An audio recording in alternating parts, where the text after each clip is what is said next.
Today, our main focus, although oral, I just want to highlight that oral has been changed a little bit. I'm not sure if you've been informed. Okay, your school teacher might have told you that it's a little bit different from what your seniors have been doing. Okay, because you are following the new syllabus. Let me just go and find it for you. GCE O-level oral exam.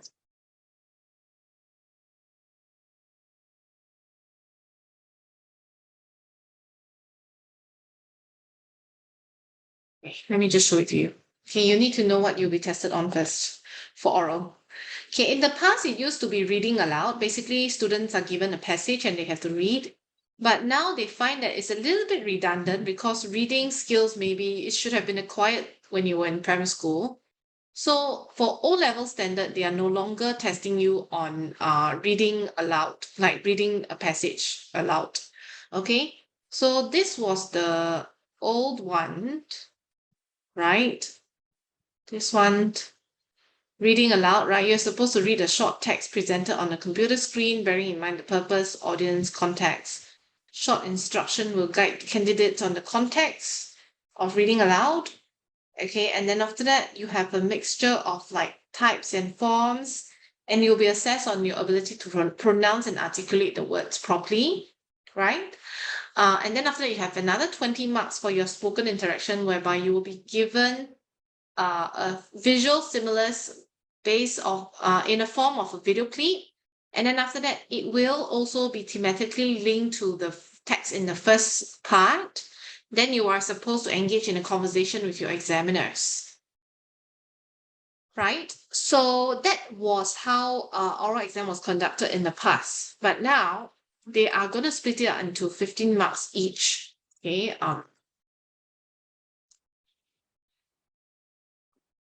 15 marks. It used to be 10 marks and 20 marks. Now it's basically 15 marks. Okay, maybe I just want you to watch this video for a while. Let me see. Oh, Jinlei is here.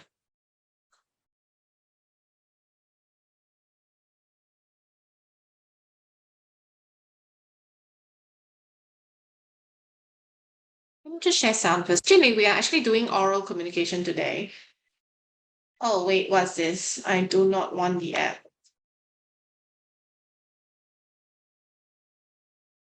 Wait, how come there's no sound? Let me see. Okay, so what I shared just now is really the changes, and it applies to you as well. Okay, when you're doing O-level oral communication exam.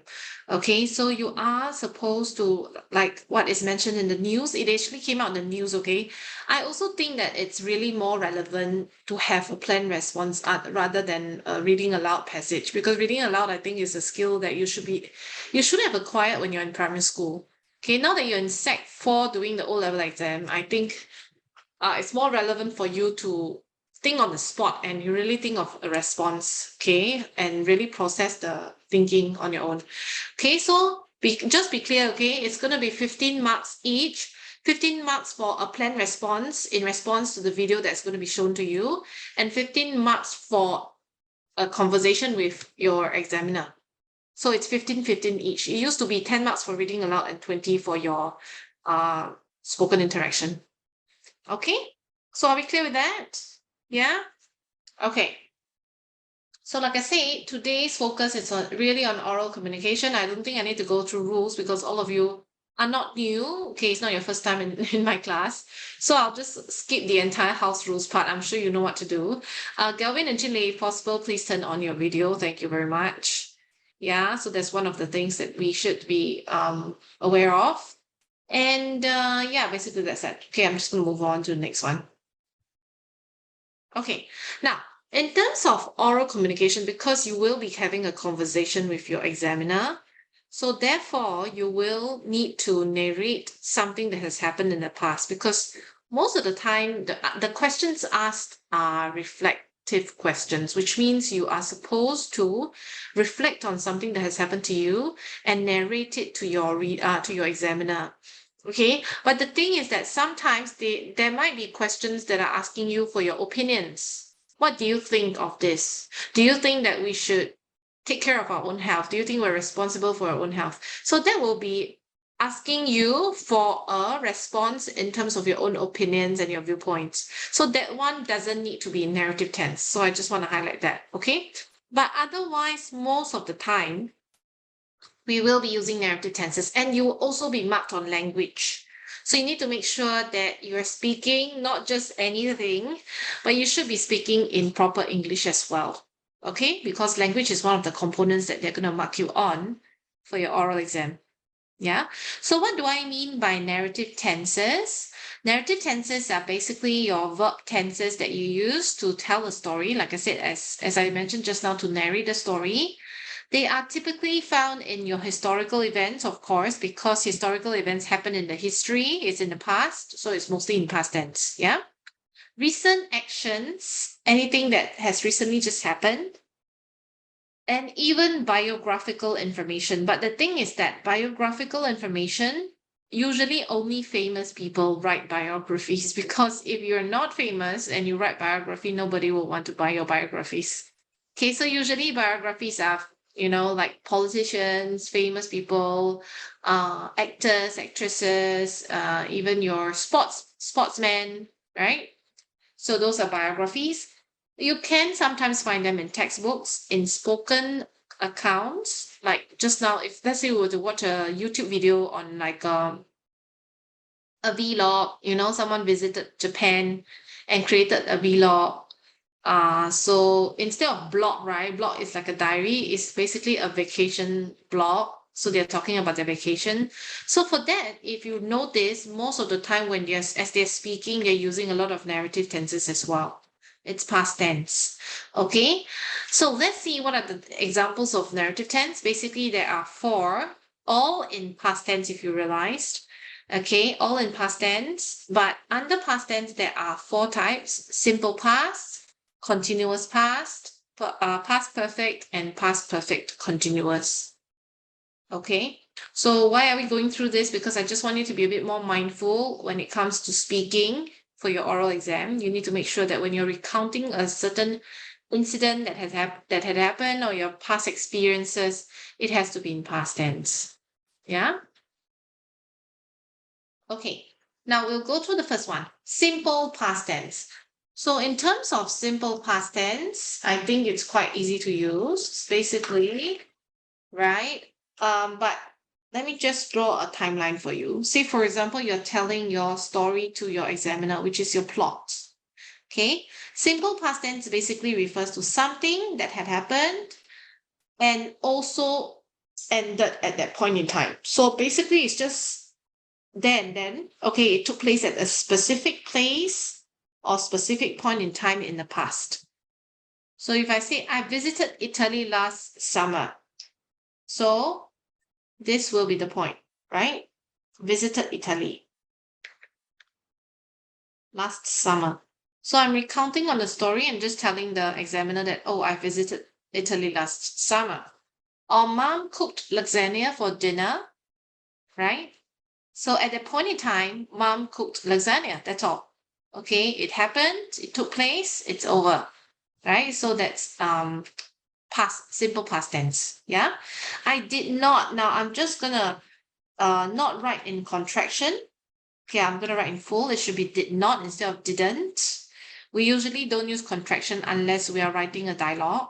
So this one is a little bit informal, I would say. So did is the past tense verb.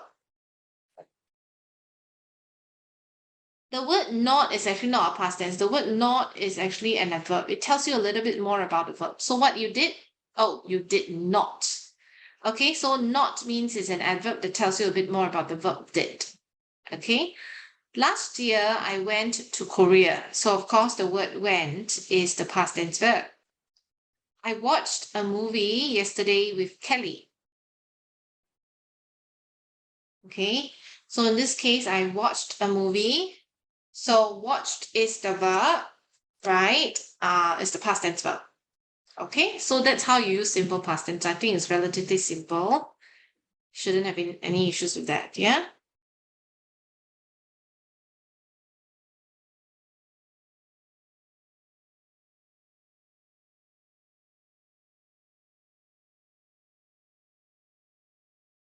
Okay, now let's move on to the next one. What's the next narrative verb? Past continuous. Okay, so same thing. I have a plot. I'm telling the story. I'm narrating the story to my examiner. If my examiner were to ask a question, okay. So what is past continuous? Basically, during the plot, something has happened and it is still in progress. So it is progressing. So I was cooking dinner. So this is a process. It's still ongoing in the story, but of course it happened in the past. So it's cooking dinner, and then at this point in time, Chris called. Okay, so you're narrating the plot. It's in progress, right? I was cooking dinner when Chris called. So it's within the story itself. It was raining yesterday. Kelly was studying English last night. The students were running in the classroom. We were eating sushi in the restaurant. Something interesting about sushi is that my Japanese friend told me that it's not pronounced as sushi. How many of you pronounce it as sushi? Do you? Yes? Yeah, I used to pronounce it as sushi also, but my Japanese friend told me the correct Japanese pronunciation is actually sushi, not sushi. Okay, the sushi. Okay, so we were eating sushi in the restaurant. Now, when it comes to past perfect, it means that you are narrating a story, but in your story, you mention about something that has happened before the story starts. So the train had departed by the time I got to the station. So this thing happened. What happened here? Train departed. So the train departed even before my story starts. It's just that I'm here standing at the station. I got to the station and the train had already departed. It happened before the story. Okay. After Kelly had finished her homework, she played tennis. So that means she had finished her homework already and now she's playing tennis. Yeah. I had known about it for quite a while. I had just eaten a whole pizza, so I wasn't hungry. Mom had gone to work when I arrived home. Okay, so all these are your past perfect tense. Past perfect tense always have a had in front.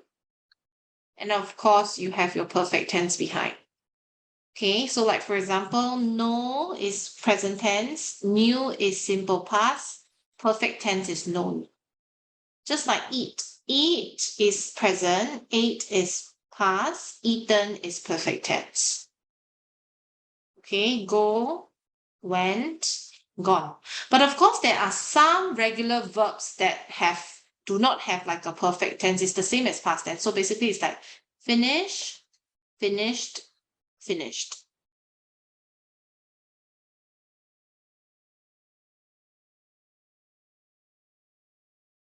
Okay, same thing for departed. It will be depart, departed, departed. Okay, any questions so far? No? Everybody's good? Chinley, are you okay? I don't see Chinley. Saw him for a short while and then he disappeared. Chinley, are you okay?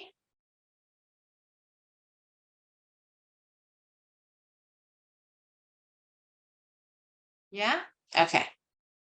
Now, last one, okay, the last narrative tense is actually your past perfect continuous tense. So same thing, your plot is here. At this point, I'm talking about something that has happened even before the story starts. And it is continuous, means it is ongoing for the period of time. So this is past perfect continuous.